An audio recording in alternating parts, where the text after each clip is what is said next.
Prime Minister's questions. Question number 1, Mr. Speaker. Minister. Thank you, Mr. Speaker.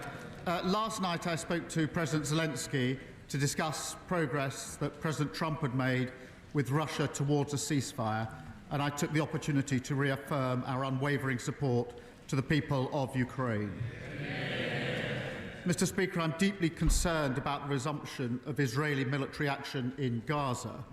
The images of parents carrying their children, young children, to hospitals have emerged over the last few days are truly shocking, alongside the sheer number of people who've been killed. And we will do all that we can to ensure the resumption of the ceasefire, to get the remaining hostages out and to get aid that's desperately needed in. Mr. Speaker, the whole House will want to celebrate the extraordinary life of Group Captain John Paddy Hemingway, the last known pilot of the Battle of Britain. The courage of his generation, the fearlessness, sense of duty and service secured our freedom, and we will never forget them. Mr. Speaker, this morning I had meetings with ministerial colleagues and others. In addition to my duties in this House, I shall have further such meetings later today. Albert. Thank you, Mr. Speaker. Brain tumours kill more children and those under the age of 40 than any other cancer. Mr. Speaker, from time to time, all of us get constituents in our surgeries that tell us stories which really get to us and twang on the heart.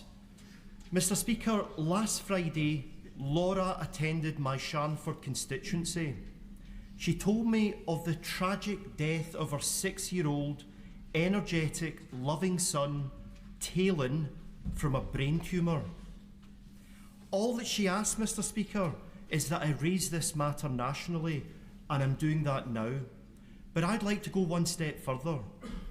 Would the Prime Minister agree to arrange a meeting for Laura and the brain tumour support group known as Angel Mums to meet with the relevant healthcare minister to discuss brain tumour research? Prime Minister. Can I thank him for doing what he was asked to do, which is raising this case here. The loss of a child is simply unbearable, and I think most of us, including myself, simply wouldn't know how we would be able to react. And I think the whole House will want to send its deepest condolences to Laura and to all of Talon's family and friends. I will happily make sure that the meeting that he requests takes place, so we can reassure that we are committed to supporting life-saving and life-improving research, and doing all we can to improve how we prevent, detect, manage and treat cancer. Thank you. Andrew Pex. Thank you, Mr. Speaker. Like many people in Peterborough, I am passionate about tackling low pay and insecure work, especially for young people. Next month, many of my constituents will receive a welcome boost in their pay packets due to the increase in the national minimum wage to government. Can I thank the Prime Minister for ignoring the voices on the opposite benches who continue to oppose our plans to make work pay? And can I urge him to go further and faster in delivering our plan for change for working people? Well, I thank him. He's a superb job for Peterborough, and we're proud that our employment rights bill is tackling the cost of insecure work, and we're delivering that pay rise for 3 million of the lowest paid. We know the Leader of the Opposition opposes all that. She thinks the minimum wage is a burden and that maternity pay is excessive. It's the same old Tories. They opposed the minimum wage in the first place. They've learned absolutely nothing. Leader of the Opposition, Kemi Beryl. Mr. Speaker, the Chancellor claimed that her budget was a once-in-a-Parliament reset. So why are we having an emergency budget next week? Mr. Speaker, we have delivered record investment into this country. We've had 3 interest rates cut in a row, and wages are going up faster than prices, which is a massive cost of living boost. That's after only 8 months, after 14 years of absolute failure. What do they do? Interest rates 11%. Massive 22 million black hole in the economy. They crashed the economy. We're rebuilding Britain. Mr. Speaker, he knows why we're having an emergency budget, because since the last one, since the Chancellor delivered her budget in October, growth is down, borrowing is up, and she has destroyed business confidence. Does the Prime Minister now regret raising taxes on business? Prime Minister. Mr. Speaker, the OBR will present their numbers. There'll be a spring statement next week. But, Mr. Speaker, she still hasn't. We've got record investment into this country. Interest rates have been cut, and she talks about national insurance. We had to fill the 22 billion black hole that lay there. We've invested in the NHS, in schools and public services. We're pressing on with planning, with infrastructure and regulation. But I understand the Leader of the Opposition is straight talking, so perhaps she can help us with this. Is she going to reverse the next increase? If not, what's the point? If so, what other taxes is she raising to fill the hole? One way or the other. You're in government. Speaker, the only black hole is the one that he is digging. He's shown absolutely no regret, but everybody knows the Chancellor has made a mistake. That is why they're having an emergency budget. Later today, Conservatives will vote to exempt hospices, pharmacies and care providers from her national insurance rise. Will he, at the very least, support exempting these vulnerable services from his jobs tax? Prime Minister. I noticed she didn't say they're going to reverse the national insurance rises. It's exactly what she wants all the benefits, but they can't say how they're going to pay them. She carps from the sideline, but can't make her mind up whether she supports or doesn't support national insurance rises. We've made provision for hospices, we've made provisions for charities, but we had to secure the economy. We had to fill the £22 billion black hole that they disgracefully left. Mr. Speaker, he hasn't made these provisions. He keeps talking about budget benefits. Unemployment is not a benefit. Businesses closing are not benefits. I asked him whether he would exempt hospices, even children's hospices, from the jobs tax. He did not answer that question. His MPs know that this could affect end-of-life care. So I will ask the same question again.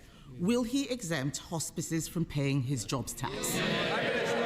Mr. Speaker, we've already invested £100 million for adult and children's hospices, an additional £26 million in funding for the Children's Hospices grant, but we can't get away with what we were doing in that budget, the root cause, which was fixing the economy they left so badly damaged, a £22 billion black hole. Perhaps you start the next question with an apology.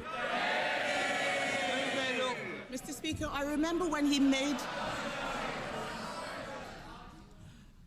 They want me to answer questions, then we can swap sides.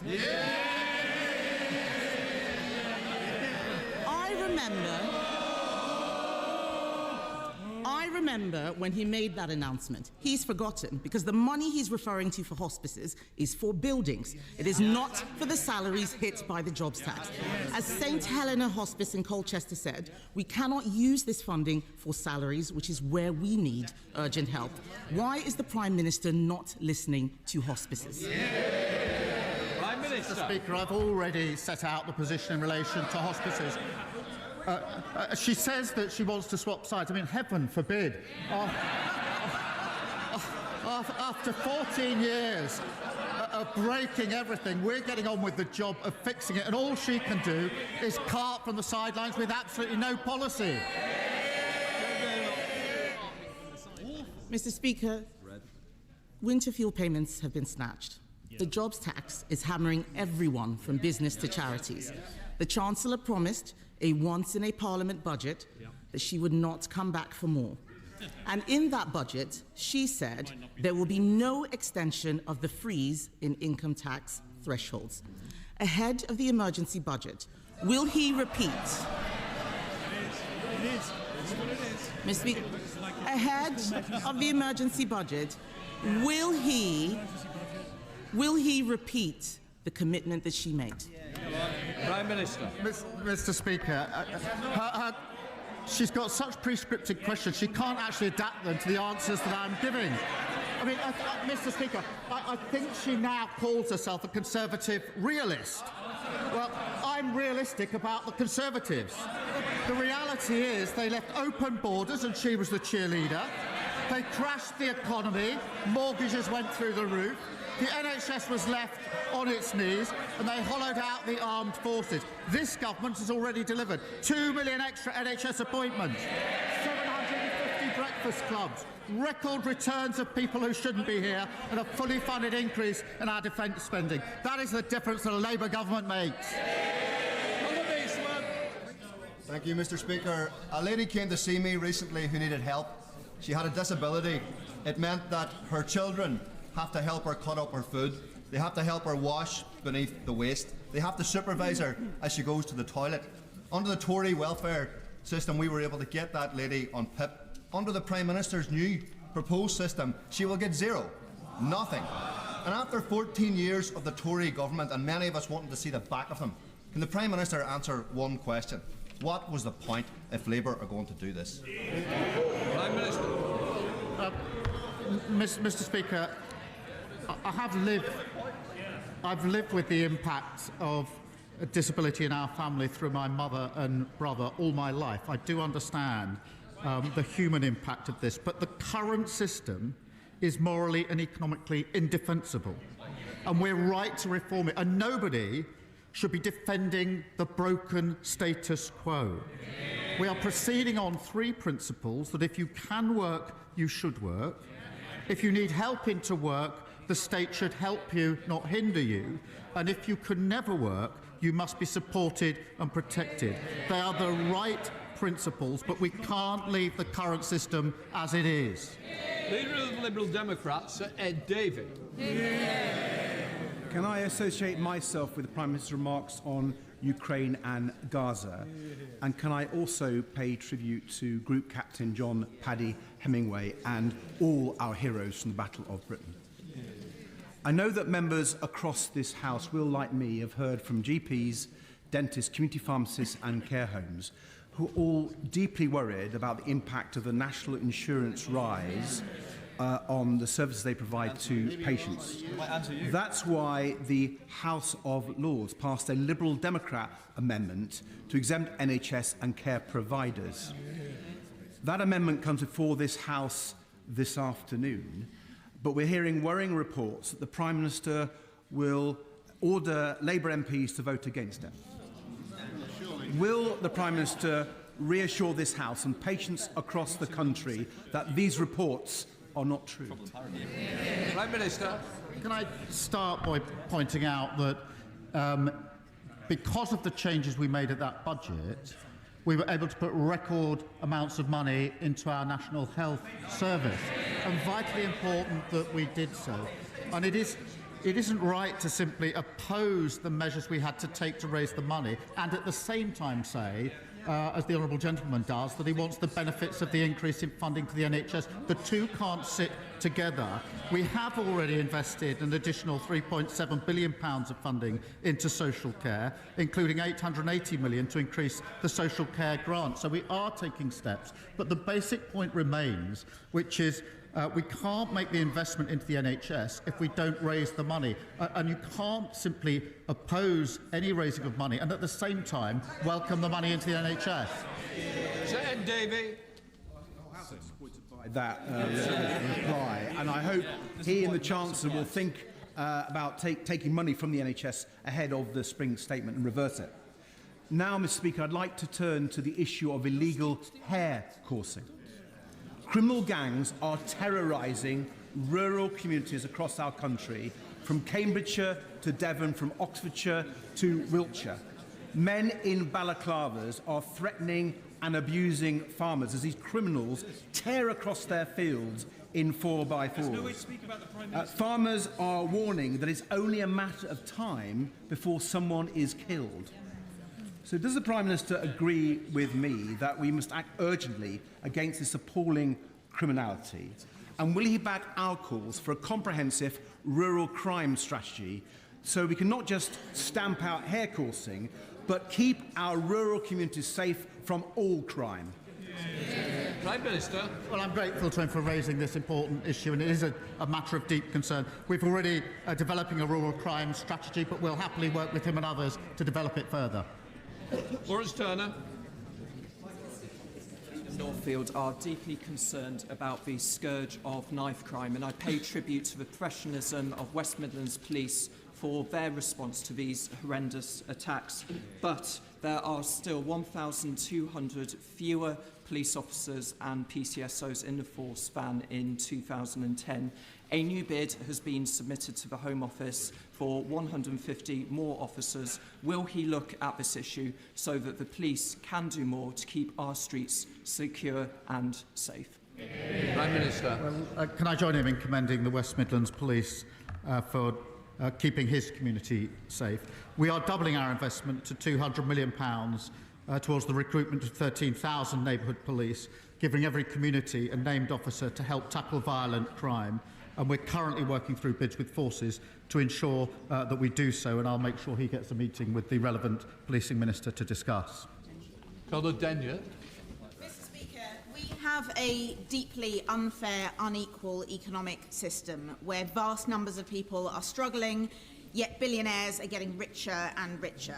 Does the Prime Minister really think that the way to tackle this is to put the onus onto older people, children, and now sick and disabled people, rather than on the shoulders of the super rich with a wealth tax, those people who could most easily afford to pay? And if the Prime Minister uses the phrase difficult choices in his answer, please will he specify difficult choices for whom? Well, Prime Minister. Mr. Speaker, we do have a proportional tax system, and we have raised tax on the wealthiest under this government. But her advice would count for a bit more if their manifesto hadn't been a recipe for £80 billion of extra borrowing. That is to do exactly what Liz Truss did to the economy, and that doesn't help any of the people that she's claiming to support. Mohammed Yazin. Mr. Speaker, I welcome the government's ambitious growth plans for Oxford-Cambridge Arc, which promises to reverse years of decline and transform the eastern region by driving prosperity, creating jobs, and delivering much-needed housing. But does the Prime Minister agree with me that the crowning achievement of this plan would be the establishment of a world-class theme park in Bedford Borough? It would transform our local economy, create thousands of new jobs and opportunities, and elevate Bedford as a national hub for leisure and tourism. Prime Minister. Well, he's right to raise this important project, which we are working for, and it's vital that we do unleash the potential of the Oxford-Cambridge corridor and, of course, Bedford by generating growth, jobs and opportunities. And we're doing that by speeding up the delivery of new infrastructure projects, slashing red tape and getting Britain building. Thank you, Mr. Speaker. Many of my constituents have approached me about the inadequate treatment of young people's eating disorders. This year, despite a 30% increase in referrals, the majority of ICBs have cut real-term funding. Currently, as I've seen in my own family and my weekly surgeries, those who reach out for treatment are told, in effect, come back when you're thinner, increasing both the human and financial costs of treatment. Does the Prime Minister agree timely intervention is critical, and will he meet with me to discuss how we fund it? Prime Minister. Well, he's right. Too many people with eating disorders are not getting the treatment that they need. The NHS is expanding eating disorder treatment services with a focus on accessing treatment earlier and closer to home. And we're also providing access to specialist mental health professionals in every school, and I'll make sure that he's kept updated. Paul Davies. Thank you, Mr. Speaker. Labour's flagship crime and policing bill is designed to tackle the rise in antisocial behaviour, theft and shoplifting that has occurred under the Tories. It grants police the power to confiscate disruptive off-road vehicles. This measure will tackle the scourge of off-road bikes in my constituency. Does the Prime Minister agree that we are the party of law and order and that we are fulfilling our commitments? Mr. Speaker, it's totally unacceptable for anyone to feel intimidated or unsafe due to the actions of reckless and selfish individuals. Whatever the vehicle, our bill gives police forces stronger powers to seize them immediately and put a stop to antisocial behaviour. That's our plan for change in action, making our streets and communities safer. Danny Kruger. Thank you. Thank you, Mr. Speaker. After 14 years to get ready, they came into power with no plan to reform welfare. But now, in a panic because of their economic mismanagement, they're cutting benefits for disabled people without consulting them at all. It probably says in his folder that the High Court ruled the Conservatives' consultation was too short, but at least we consulted. They're not consulting at all. So will the Prime Minister explain why he is doing things to disabled people and not with them? No, what it says in my favour is they had 14 years, including five with a majority of... They didn't need to consult, get on with it. They had a majority of 80 for the last 5 years. They're now carping on with some of their ideas. 14 years, and they didn't implement a single one. They simply broke the system. They're in no place to lecture other people. Thank you, Mr. Speaker.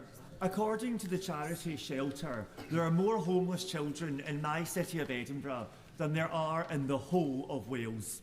That's an appalling legacy of 18 years of SNP government. Does the Prime Minister agree with me there should be no homeless children? And will he work with me, the Scottish Parliament and anyone who'll listen to end child homelessness in Scotland? Well, the situation he describes an appalling indictment of the SNP record. The party opposite left record homelessness in England. The SNP record is equally shameful, a record number of children in temporary accommodation. Mr. Speaker, we're investing £1 billion to tackle homelessness, we're abolishing no-fault evictions and building 1.5 million new homes. Meanwhile, the SNP have cut their affordable housing budget. They've had the largest settlement since devolution. They've got the power, the money. Now it's time they started delivering. Alison Griffiths. Thank you, Mr. Speaker. This morning, I received an email from Santander informing me that both the Bognor Regis and the Rustington branches in my constituency are set to close, with 4 other bank branches shutting across the constituency in 2023 alone. The most vulnerable members of our society are being gradually cut off from essential banking services. Small cash-based businesses will also struggle to deposit their takings, faced with the added burden of travelling to Chichester or Worthing, making it even harder for them to operate. So what decisive action is the Prime Minister taking to guarantee that people and businesses in my constituency and across the country are not left without access to cash and vital banking services? Mr. Speaker, we are rolling out 350 banking hubs across all communities, and I'll happily arrange for her to have a meeting with the Minister to discuss how that might affect her constituency. Mr. Speaker, thank you very much. Firstly, I welcome the Prime Minister's announcement of £200 million from the National Wealth Fund for the industrial future of Grangemouth. But today, I want to ask specifically about the workers facing redundancy. Given the assurances from the Prime Minister on the 18th of February and repeated by Anas Sarwar, the Scottish Labour leader, as recently as the 4th of March, can the Prime Minister confirm that the guarantee given on 18 months pay protection for all of those workers losing their jobs due to the Grangemouth refinery closure will be honoured, including those shared services workers, and say how the payment can be claimed by all those affected? Prime Minister. Well, Mr. Speaker, Petroenius have said that every employee made redundant will get 18 months full pay. The Project Willow report that's come out today says how we can support a sustainable industrial future for Grangemouth, which is incredibly important, delivering jobs and economic growth. As he references, I've announced £200 million through the National Wealth Fund to secure the site's long-term future, and of course that's backed by the £100 million Falkirk and Grangemouth growth deal, which is training and the training guarantee to support workers into good jobs. They're all the actions that we were taking on this very, very important issue. Nick Timothy. Thank you, Mr. Speaker. Today, the House of Lords considers the Infected Blood Compensation Scheme regulations, which diverge from the proposals of the inquiry report and the government response. The regulations introduce new exclusions, treat victims inconsistently and downgrade some previously agreed awards, such as that to my constituent Owen Saville. Will the Prime Minister remember the promise made to victims like Owen and think again? Well, the victims of this scandal have suffered unspeakably, and I'm pleased that at the budget we set aside the £11.8 billion to compensate them in relation to this appalling scandal. I would gently point out that the party opposite was committed rightly to this compensation but didn't provide a single penny in the column to pay for it. The Infected Blood Compensation Authority has been established and began to make payments last year. Over £1 billion interim payments have been made, and we do remain completely committed to cooperating with the inquiry and acting on its recommendations. Elise Midgley. Thank you, Mr. Speaker. Everyone is talking about Adolescence, the series by Knowsley's own Stephen Graham and Christine Tamarco. It highlights online male radicalisation and violence against girls. The creators of the show are calling for screenings in Parliament and schools to spark change. So will the Prime Minister back this campaign to counter toxic misogyny early and give young men the role models they deserve? Prime Minister. Yes, and at home we are watching Adolescence with our children. I've got a 16-year-old boy and a 14-year-old girl, and it's a very, very good documentary to watch, or drama. This violence carried out by young men, influenced by what they see online, is a real problem. It's abhorrent, and we have to tackle it. We are putting in specialist rape and sexual offences teams in every police force, doing work on the 999 calls. But this is also a matter of culture that I think it's important that across the whole House we tackle this emerging and growing problem. Helen Maguire. Thank you, Mr. Speaker. The Liberal Democrats have long called for a UK-EU youth mobility scheme, and polling has repeatedly shown that the majority of Brits support this idea, including my constituents in Epsom and Ewell. A well-structured and controlled scheme would show that the government is serious about providing opportunities for young people and backing British business. So will the Prime Minister stop sitting on the fence and finally commit to a youth mobility scheme? Well, Mr. Speaker, we are working closely with our European colleagues and the EU in particular, and we are working to a reset of the relationship. We won't be returning to freedom of movement. I've made that repeatedly clear, but we're making good progress. Lauren Edwards. Thank you, Mr. Speaker. The previous government failed to properly support further and adult education over the last 14 years. And in contrast, the Prime Minister's personal commitment to technical qualifications has been encouraging. Last year's budget provided a welcome boost to some parts of the sector, but need and demand is outstripping available funding. Skills are crucial to the government meeting its missions to deliver economic growth, build 1.5 million homes, and to transition to a green economy. Can the Prime Minister provide reassurance that the funding model will be reviewed so that we won't see colleges having to turn people away who want to gain the skills that our country so desperately needs? Prime Minister. Well, she's right. Further education plays a critical role in giving young people the skills and confidence that they need, and of course the training we need for the future. We are investing £400 million on education for 16 to 19-year-olds this year, and our levy-funded growth and skills offer will create jobs in key industries, and I can assure her that the funding will deliver enough places for young people. John Cooper. Speaker, thank you. Large spending announcements for defence would make you think that Britain is marching as to war, but the MOD is bimbling along with procurement systems better designed for peacetime. Will the Prime Minister use his good offices to bring British industry into this fight, and quickly? Prime Minister. Yes, but they did leave a bit of a mess that we are clearing up, having hollowed out our armed forces and having not made the necessary investment that we needed in our defence. We've announced the largest sustained increase since the Cold War of 2.5% by 2027 and 3% in the next Parliament, subject to economic circumstances. So yes, we are getting on with the job and clearing up the mess that they left. Uma Kumar.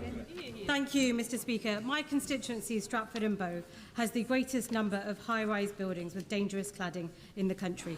On Friday, I visited Stratford Fire Station. Our brilliant local firefighters told me that 77 high-rise buildings in Newham and 165 high-rise buildings in Tower Hamlets are covered in hazardous materials, many of them deemed unsafe. Thousands of my constituents have been calling for justice for years. Can the Prime Minister tell me what the government is doing to ensure that private developers are held to account for the dangerous cladding on the high-rises that they have built? Prime Minister. Well, she's right. Remediation has been far too slow, and everybody deserves a safe and secure home. We've signed a contract with 54 major developers who will pay for or fix over 1,700 buildings, and we're accelerating that progress. We will take tough action against those who evade their responsibilities. We will recover taxpayers' funds and make sure those responsible pay up and fix unsafe buildings quickly. Lee Anderson. Thank you, Mr Speaker. I come to this chamber, Mr Speaker, every week to ask sensible questions. And I expect sensible answers. But all I get is glazed expressions and waffle from the opposite benches. So, Mr Speaker, I want to ask the Prime Minister a very simple question on behalf of all the net zero sceptics. If we became net zero tomorrow, by how much would it reduce the Earth's temperature by? Simple question. Minister. Mr Speaker, net zero is of course not easy, but it's a huge opportunity to boost our growth, our jobs and our economy. And so he knows my views on that. But you know, he complains that I've better ideas if they stop fawning over Putin. And I understand the member for Clacton wants to be Prime Minister. He can't even lead a party that fits in the back of a taxi. Anna Dixon. Thank you, Mr Speaker. 1 in 5 disabled people in social housing and 1 in 3 disabled private renters live in inaccessible housing. One of my constituents with severe fibromyalgia and PTSD lives on a first-floor flat with no lift access. As we build the 1.5 million new homes that this country needs, will the Prime Minister ensure that they are built to be accessible and adaptable so disabled and older people can live independently for generations to come? Prime Minister. She's right. Everybody needs to be able to access a home that is suitable for them and meets their needs. The planning rules, Mr Speaker, already mean councils must consider the needs of disabled people when planning new homes. We will go further, setting out our policies on accessible new homes very shortly, and we're boosting the Disabled Facilities Grant by £172 million, helping more people make vital improvements and live independent lives. Lee Dillon. Thank you, Mr Speaker. Despite Ukraine being the victim in Russia's illegal aggression, President Zelensky has shown leadership to his people by committing to the US plans for a ceasefire. However, it's clear that Putin is playing for time and still carrying out daily attacks on Ukrainian people. So, Prime Minister, is now not the time to take those frozen Russian assets, to seize them, to give them to the Ukrainian people, to strengthen their hand at the negotiating table and to punish Russian aggression? Minister. Well, on both points, I spoke to President Zelensky last night following the discussions yesterday to discuss the way forward. On the wider question of the assets, look, it's complicated, but we're working with others to see what is possible, but it isn't straightforward. Ewan Steinbank. Mr Speaker, the release of Project Willow today is a step forward in securing good jobs and an industrial future for Grangemouth. However, the Government needs to work at pace to ensure the recommendations in Willow are acted upon. Can the Prime Minister outline what steps he will be taking to ensure barriers to a rapid transition at Grangemouth are removed and investment is progressed as quickly as possible? Well, I'm very grateful for him for raising Grangemouth again the second time in this session, and that's because it's centrally important. He'll have heard what I had to say about the projects that we're looking at to ensure the long-term future of Grangemouth, the interim measures that are being taken, and of course the £200 million of the Wealth Fund that I announced just a few weeks ago. Sir John Hayes. Thank you, Mr Speaker. Prime Minister and I disagree about much. The family farm tax, the NI jobs tax and the cut in winter fuel payments, but we surely agree that the common good is built on public order. Crossbows in the hands of killers cost lives. They cost the lives of 3 innocent women last year. Now, the previous government launched a consultation over a year ago on the regulation of crossbows, their sale and use, and we've heard nothing since. They are as powerful as guns, as silent as knives. Will the Prime Minister agree for one of his ministers to come to the House before Easter to give us a clear instruction about what the government intends to do before any more lives are lost? Well, I thank him for raising this, and he's right to do so. It's a shocking issue, and the case he refers to is a truly shocking case. I think that's agreed across the House. We are working on this, and I'll make sure that he gets an update to ensure that he's across the detail of what we're doing. Final question, Diane Abbott. Most members of this House will be aware that the welfare system can be a nightmare to navigate and does indeed need reform. But could we have less of this rhetoric about his £5 billion package of disability benefit so-called reform being moral? There is nothing moral about cutting benefits for what may be up to 1 million people. This is not about morality. This is about the Treasury's wish to balance the country's books on the back of the most vulnerable and poor people in this society. Mr. Speaker, she's a passionate advocate and has been for a long time on this issue, and I pay tribute to that. But as she rightly acknowledges, the current system is broken. And this is where I disagree with her. I think 1 in 8 young people not in employment, training or education, that's 1 million young people. I think that's a moral issue, Mr. Speaker, because all the evidence suggests that someone in that situation at that stage of their life is going to find it incredibly difficult ever to get out of that level of dependency. That cuts across the opportunity and aspiration. It's the root of my values and Labour values about how we take working people forward. So I do see it as a moral issue. I'm not going to turn away from that. I am genuinely shocked that 1 million people, young people, are in that position, and I'm not prepared to shrug my shoulders and walk past it. That completes Prime Minister's question.